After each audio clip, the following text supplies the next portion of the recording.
want you to tell me what happened. Tell me the secret of the Essex. I don't expect a writer to understand, Mr. Melville. The visually breathtaking adventure In the Heart of the Sea reimagines the tale of Moby Dick and a whaling ship that sank nearly 200 years ago in the Pacific. But will the film sink or swim at the box office?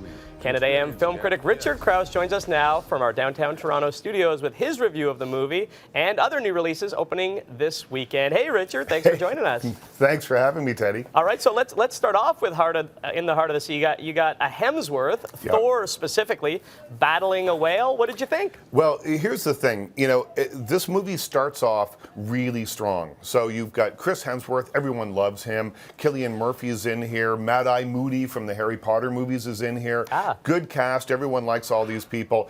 And it's a movie that really respects kind of the power of the sea. So in the opening scenes, when we have this ship, this big whaling ship about to drive into a storm or sail into a storm, you really get a great sense of the danger involved in being out on these whaling expeditions.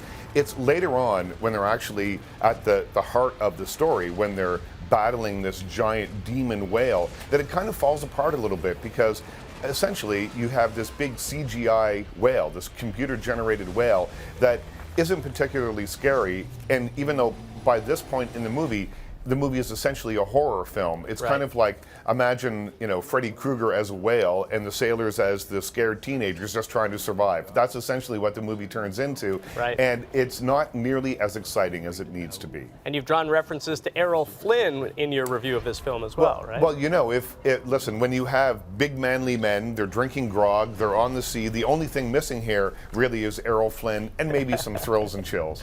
Right, well, I've got to check it out, and directed by legendary director Ron Howard as well. All right, let's move on to The Danish Girl. A lot of buzz, some Golden Globe nominations for The Danish Girl as well, starring Eddie Redmayne, who of course won an Oscar for Theory of Everything, and Alicia Vikander, who's also nominated in another category, so she's got 2 Golden Globe noms. She was nominated for Ex Machina as well. What did you think of The Danish Girl, Richard? Well, this is a movie that's all about performances for me. So it is the story of Einar Wegener, who was a painter, a man living in the 1920s, who was one of the first people to become a transgender person. And it's a fascinating look at her life. It's a fascinating performance from Eddie Redmayne, which is both kind of sensual, it is subtle, it's a really beautiful bit of work from this actor, who now it kind of seems can almost do anything. Once we've seen him in The Theory of Everything, where he was confined to a wheelchair for most of the film, unable to move, and yet was so compelling. And he's just as compelling in The Danish Girl. Alicia Vikander, who's kind of the it girl right now. If you saw The Man from U.N.C.L.E., Ex Machina, which she's nominated for a Golden Globe for, you'll know that she is about as interesting an actor as who is working today.